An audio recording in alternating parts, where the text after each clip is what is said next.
Omar Esoff here, and in today's video, we're talking about strength! We're talking about 5 big barriers. A short, quick video. 5 quick barriers that I see guys will create when trying to lift heavy. In other words, what's preventing you from lifting that heavy ass weight? Let's get into it. First of all, what I want to talk about, when people want to lift heavy, I see them doing way too many damn sets, too many warm-up sets. And what that does, it'll throw away the energy that you need for those heavy working sets. This is what I mean. Before someone will do a 1 rep max or maybe a 3 rep, max effort for the day, a lot of times when you take a look at their programming, they'll warm up with too many prior sets. Sets that are too difficult. I'll put it this way, if you are going for a 1 rep max, you should not be doing 3 reps of, let's say, 90% prior to that 1 rep max. I have a video on how to warm for a 1 rep max, but more to the point, what I'm trying to say, if you're trying to work up to heavy triple, double, or single for that day, you should not be doing prior sets that are draining the nervous system. And here's what I mean. Mainly what you'll be doing are speed lifts, so you're trying to accelerate on the very light warm-up sets, but as the weight gets heavier, then you move to singles and you make them infrequent. So I'll give you a classic example. Let's say you want to attempt 500 pounds on the deadlift. All right. So you warm up with, let's say, 135 for 3, 225 for 3, 315 I do for a single, I do 405 for a single, I do 455 for a single, the last warm-up set, and I finally jump to 500 pounds. That just came from the top of my head, but that makes a lot more sense. A lot of times, guys, we'll do 455 for a triple, maybe do 475 as well. By the time they get to 500 pounds, you're done for the day. So make sure there's that balance. If you're going to do warm-up sets, which I advocate, make them lighter and focus on speed and technique, and then carry that forward for that max effort. Moving on. Second point I want to talk about, the eye of the tiger. Guys getting too emotional when it comes time to lift that heavy ass weight. They're thinking the Rocky, songs playing in their head. They're doing this for their mother. They're really getting really psyched up.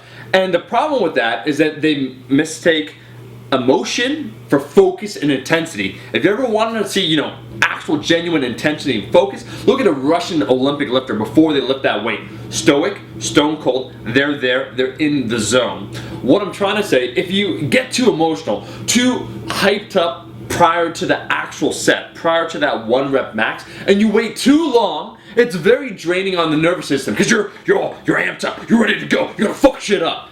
And then you gotta wait 10 minutes before you lift the weight. If you are gonna get like that, if you can't just keep it focused and intense, wait until the actual time to lift the weight to get in that mood. Don't keep it amped up all the time, because that heightened state of alertness and that adrenaline will only last for so long. And a lot of times what I see, guys will be so hyped up, so alert, that when it comes time to actually lift the weight, it's gone. They've fatigued themselves, right? They're actually, that peak, that potential peak, it already passed. And so they're on a downward curve. They're starting to feel more fatigued. So make sure you're more focused and intense, less emotional.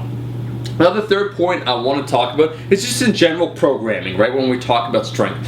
Linear periodization, or trying to lift, essentially 5 more pounds every single workout, will only last for so long. The need for deloads, allowing your body to recover, and the need to, thinking about your training like a wave, really. We're going to have good days, you're going to focus on speed lighter days, and then overall, you're going to see an upward trajectory is the most sound plan. So, really what I'm trying to say, if you're struggling, if you're stumbling, if you're at a plateau, as someone would say a plateau, what I would do is I would personally make sure that you're getting enough recovery, and on the day of, you evaluate performance. If you feel hot, man, go for that new PR. You ain't feeling that great, auto-regulation that bitch, call it a day. And that's also point 4 what I want to talk about. I want to talk about activation, right? When you go to the gym, you might be feeling like crap, but guess what? You do your mobility work, your dynamic exercises, you do a little bit of, when I say activation, some plyo jumps, right? Some depth jumps maybe, some maybe plyo push-ups.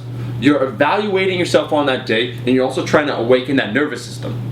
Think about it. You just came from the office, typing an email to Joe about some sort of bullshit problem at work. You got to clear that out of your head. You got to start amping yourself up for that workout. So doing a little bit of activation stuff, some explosive work, focusing on acceleration, those jumps really do help, and then you'll be able to properly evaluate that energy for the day and decide, is it time to go heavy, or is it time, just to back off a little bit?